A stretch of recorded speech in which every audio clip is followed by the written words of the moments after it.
Welcome to recipe house. আজ আমি বানাবো সয়াবিন পোলাও। সয়াবিন পোলাও বানাবার জন্য প্রথমে সয়াবিনগুলিকে সিদ্ধ করে নেব। তার জন্য একটি কড়াই জল গরম করে তাতে দিয়ে দেবো 100 গ্রাম মতো সয়াবিন।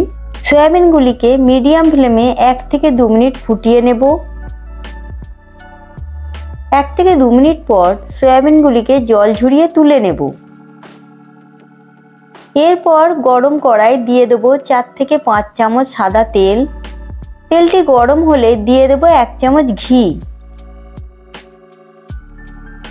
ঘিটিকে তেলের সাথে নেড়ে নিয়ে দিয়ে দেবো 1/2 চামচ জিরে, কয়েকটি করে দারচিনি, এলাচ, লবঙ্গ। গোটা মশলাগুলিকে লো ফ্লেমে নেড়ে 1 মিনিট মতন ভেজে নিতে হবে।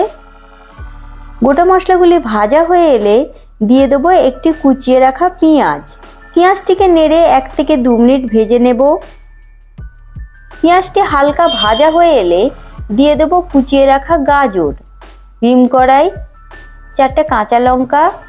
এগুলিকেও পেঁয়াজের সাথে নেড়ে 1 থেকে 2 মিনিট ভেজে নেব। এরপর এতে দিয়ে দেব 1 চামচ আদা রসুনের পেস্ট।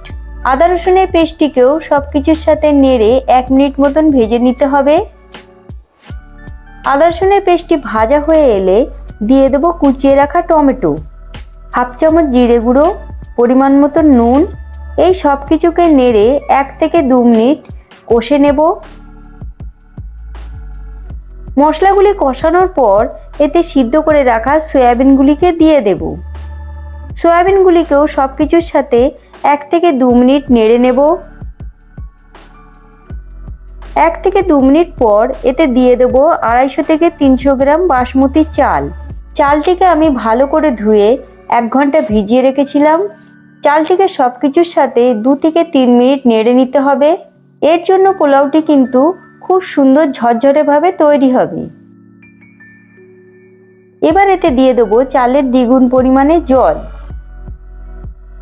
জল দিয়ে পোলাওটিকে ভালো করে নেড়ে নেব।